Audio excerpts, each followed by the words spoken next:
Akhirnya yang ditunggu-tunggu datang weekend ini, yaitu Premier League musim 2022-2023. Officially Sabtu ini 6 Agustus jam 2 malam Liga Inggris dimulai dengan pertandingan pertama Crystal Palace melawan Arsenal, derby London yang sebenarnya kurang terkenal ya. Bahkan gue yakin masih ada orang yang nggak tahu kalau Crystal Palace itu tuh kotanya di London. Nah, jadi berhubung ini musim baru, hari ini ada banyak yang mesti kita omongin, mulai dari FPL, Fantasy Premier League, terus review Community Shield kemarin, ada preview pertandingan minggu ini, dari 10 pertandingan itu mana aja yang seru buat ditonton, dan juga gue mau ngajakin kalian mainan game prediksi yang bisa kalian mainin sendiri, bahkan bisa dibandingkan sama teman-temanmu juga. Oke, jadi langsung aja reminder, kalau kamu pengen beli paketnya video yang Liga Inggris itu paling lambat 5 Agustus kayaknya yang masih promo early bird ya. Gue ini bukan disponsori sama video sih, tapi ya nggak apa-apa, gue ngasih tahu aja. Soalnya gimana pun lebih enak nonton streaming resmi sih guys daripada nonton streaming yang bacakan-bacakan gitu tiap 5 menit sekali macet, terus harus cari link lagi. Gue kalau tiap kali kayak gitu tuh goalnya terjadi waktu gue lagi nyari link biasanya. Tapi ya udah langsung aja kita mulai. Jangan jauh hari ini, tapi bumper dulu.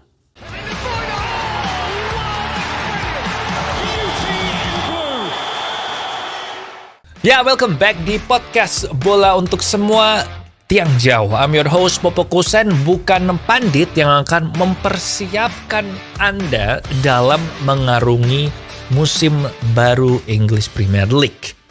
Yuk, kita mulai. Yang pertama, FPL. Berhubung nggak cukup waktu, dan gua rasa kalau ini adalah musim pertama atau pertama kali lu main FPL, maka mending lu langsung nyebur dulu aja sih. Jadi commit gitu musim ini buat musim have fun atau belajar. Nanti kalau lu beneran udah suka, nah musim depan baru lebih dipersiapkan. Tapi gua kasih beberapa petunjuk ya, 3 petunjuk simple aja sebelum mulai kamu menyeburkan diri di FPL. Yang pertama, kan kamu dikasih budget 100 juta buat beli 15 pemain. Nah, 100 juta ini nggak harus dihabisin, bisa disimpan, tapi nggak boleh utang kayak Barcelona gitu, nggak bisa.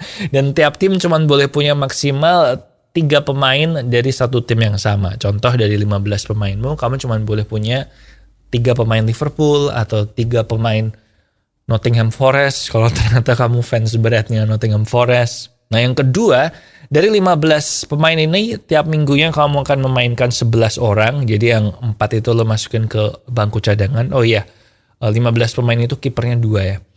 Kipernya 2, terus backnya 5, pemain tengah 5, dan penyerangnya 3. Nah, tiap minggunya kamu milih 11, yang 4 itu cadangan, dan nanti kalau ada timmu yang nggak main dari 11 pemain itu, maka cadangannya ini langsung masuk menggantikan gitu, auto substitution. Dan yang ketiga, setiap minggu punya jatah 1 kali free transfer, bisa kamu tabung jadi 2 minggu jadi 2 free transfer. Dan kalau transfernya lebih dari itu, setiap kelebihan transfernya dikenai denda sebesar 4 poin. Nah, dari 3 petunjuk ini udah cukup sih buat kamu menyusun timnya kamu. Bonus tip, kalau lagi milih pemain, lihat jadwal beberapa pertandingan ke depan ya. Jadi sedikit harus lihat ke masa depan gitu. Jadi biasanya gue sih ngelihatnya minimal 4 pertandingan ke depan sih. Lawannya enteng-enteng itu berapa kali kayak gitu ya. Contoh tim game week 1 nih, gue kasih contoh timnya gue kayak apa, kayak gini. Ini belum final, gue masih bisa ngerubah-rubah nanti menjelang deadline. Jadi ini buat ya guideline aja sih kalau kamu mau nyusun tim dan baru pertama kali main. Kalau udah sering main, ya lihat tim gue, mestinya lu ngerti lah kenapa kok gue milih ini kira-kiranya gitu ya. Next, ini kita masuk ke lapangan bola beneran. Kalau tadi kan game ya, virtual ya, fantasi. Yaitu Liverpool lawan Man City. Review singkat aja, 3-1 menang Liverpool. Liverpool yang ngegolin Salah penalti, Trent Alexander-Arnold di assist Salah. Kemudian ada juga si Darwin Núñez yang ngegolin di injury time babak kedua. City yang ngegolin adalah pemain barunya dia dari Argentina, yaitu si Julian Alvarez. 3 hal yang gue lihat dari Liverpool lawan City ini adalah, pertama, Haaland sama Darwin Núñez kelihatannya oke. Haaland ini walaupun dia nggak ngegolin, tetapi secara statistik XG itu expected goal, jadi kayak semacam peluang ngegolinnya berapa gitu, dia 1,56 loh XG-nya dia. Jadi harusnya dia ngegolin minimal 1 atau kalau dibulatkan ke atas itu 2 gol, bisa 2 gol, tapi dia golnya 0 memang, tapi pergerakannya bagus sih. And then Salah juga kelihatan bagus banget, kelihatan pre-season lengkapnya ini bagus buat dia. Dan yang ketiga, kayaknya English Premier League musim ini masih 2 tim ini yang teratas sih kalau gue bilang. So itu review singkat untuk Community Shield. Masuk ke preview Liga Inggris musim ini. Nah jadi musim ini gue ngajakin lo untuk main game prediksi ya, tapi gue kasih nama peramal amatir. Nah caranya adalah lu ngambil jadwal minggu ini pertandingannya berapa aja kayak yang di sebelah ini. Gue ngambilnya dari aplikasi Premier League. Nah terus dari sini lu masukkan prediksi lu skornya berapa. Bisa contoh misalnya gue kan masukin ini Liverpool Fulham 3-0 gitu. Nah lu masukin aja di situ skornya, dan setiap kali hasilnya lu benar, dalam artian hasil itu yang menang siapa atau seri itu benar, lu dapat 1 poin. Dan tiap kali skornya lu bener, lu juga dapat 1 poin. Jadi kalau lu bener semua, maka dalam 1 minggu tuh lu maksimal bisa dapat 20 poin. Nah terus dihitung aja tiap minggunya, dijumlahin. Nanti tiap minggunya kita akan lihat ya prediksi gue itu seberapa bagus. Gue tuh layak jadi peramal amatir apa enggak, layak jadi pandit apa enggak. Kalau sekarang kan masih bukan panditnya. So langsung aja, satu-satu kita lihat Crystal Palace lawan Arsenal. Arsenal itu pre-season ini jujur gue ngelihat Arsenal main kayaknya lebih solid sih. Kayaknya mereka jago, peluang top 4-nya cukup besar. Jadi ini Crystal Palace Arsenal kemungkinan besar bisa menang Arsenal walaupun pertandingannya kayaknya alot sih. Jadi mungkin prediksi gue 2-1 menang Arsenal. Next, Fulham Liverpool, tadi gue udah bilang 3-0, Liverpool I think very strong, Fulham tim promosi, dan biasanya Liverpool pekan pertama lawan tim promosi biasanya ngegolin banyak. Gue mau ngasih 4-0 tapi rada gak tega sama Fulham, jadi gue kasih 3-0 aja, tapi gue gak kaget kalau misalnya nanti bisa 4-0. Bournemouth Aston Villa 1-1. Bournemouth tim promosi juga, biasanya Bournemouth ini mainnya nyerang sih, jadi mungkin bisa lebih dari itu 1-1. And Aston Villa pre-season ini gue lihat Aston Villa ya masih mirip sama menjelang akhir musim lalu sih, jadi bisa 1-1, bisa ya gue kasih ya 1-2 deh, menang Aston Villa juga deh, kenapa tim away menang semua ya. Next ada Leeds sama Wolves. Wolves ini kayaknya kalah sih. Gue bilang menang Leeds 2-0. Ya gue kasih 2-0 menang Leeds deh. Karena si Wolves ini si Raul Jimenez itu kayaknya cedera lumayan lama deh. Jadi kalau kita lihat Wolves tanpa Jimenez itu kayak bagaikan sayur tanpa garam gitu sih. Kalau gue lihat permainannya mereka tanpa Jimenez. Plus si Leeds sendiri sejak dilatih sama Jesse Marsch juga ada lebih ketat belakangnya, bertahannya lebih oke daripada zaman Bielsa, tentu berkaitan dengan cara mainnya juga sih. So 2-0 untuk Leeds. Newcastle lawan Nottingham Forest.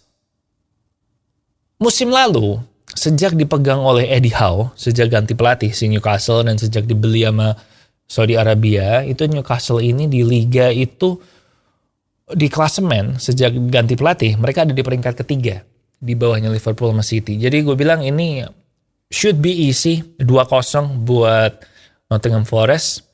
Next ada Spurs lawan Southampton.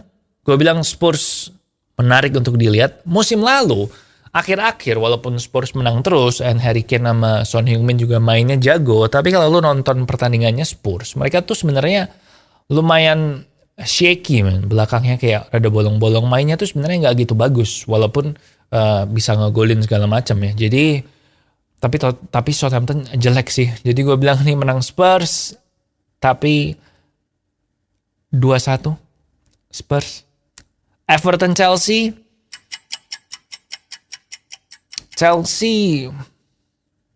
sekarang mainnya berpusat ke Sterling sih kalau dilihat dari preseasonnya kemarin, walaupun sebenarnya untuk ukuran preseason tim besar Liga Inggris, Chelsea termasuk yang kurang meyakinkan ya penampilannya. Jadi gue bilang mereka ini bisa aja kebobol, walaupun Evertonnya Frank Lampard juga kurang meyakinkan sih. Jadi ini 2-1 menang Chelsea. Untuk yang hari Sabtu ini dari 7 pertandingan ini kan yang pertandingannya main bareng ada 4 ya. Bournemouth Aston Villa, Leeds Wolves, Newcastle Nottingham Forest, sama Spurs Southampton. Saran gue dari 4 pertandingan ini lu nonton yang Spurs lawan Southampton aja. Itu kayaknya bakal lebih seru dibandingkan 3 pertandingan yang lain. Ada Son, ada Kane, ada Richarlison kalau main. Dan Conte musim kedua biasanya pemainnya udah lebih ngerti sih mesti gimana. Jadi tonton Spurs lawan Southampton aja. Nah yang minggu ada 3 pertandingan. Leicester Brentford, MU Brighton, sama West Ham Man City. Leicester Brentford ini seru, gue bilang bakalan alot. 1-1 prediksi gue. And then MU Brighton seru juga karena gue fans MU. Tetapi buat orang netral pun gue sarankan lu nonton MU Brighton deh dibandingkan Leicester Brentford. Soalnya MU Brighton ini musim lalu Brighton menang 4-1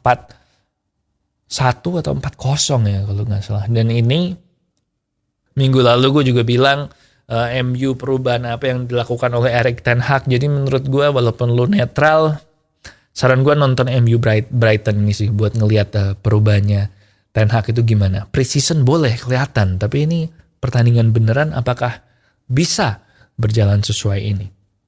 Prediksi gue 3-2 menang MU. Karena feeling gue MU musim ini ngegolin banyak tapi kebobolan banyak juga sih. Belakangnya masih bolong-bolong men. Preseason kemarin. Oke. Pertandingan terakhir West Ham lawan Man City. Seperti gue bilang di Community Shield tadi, kalau Man City ini tetap bagus, tetap 2 tim teratas di Liga Inggris, should be no problem ngalahin West Ham. So 1-3 buat Man City. And that's it. Catat ya tadi prediksinya gue dan hitung juga poinnya gue. Dan nanti kita bandingin gue sama lo siapa yang lebih layak menyandang gelar peramal amatir. And seperti biasa kamu bisa nonton ini di YouTube. Well, sekarang kamu lagi nonton di YouTube sih. Bisa dengerin juga di Spotify kalau kamu mau ngulang lagi episodenya ini. And podcast gue ada juga podcast Off the Record tiap hari Kamis yang ngebahas hal lain yang sedang heboh di dunia. Dan jangan lupa juga dengerin Popo on the Radio tiap hari Senin sampai Jumat yang gue upload juga di YouTube malamnya habis siaran. Oke, that's it. Sampai jumpa lagi di Tiang Jawa minggu depan. And di sini Popo Kusen. Thank you for watching and I'll see you when I see ya.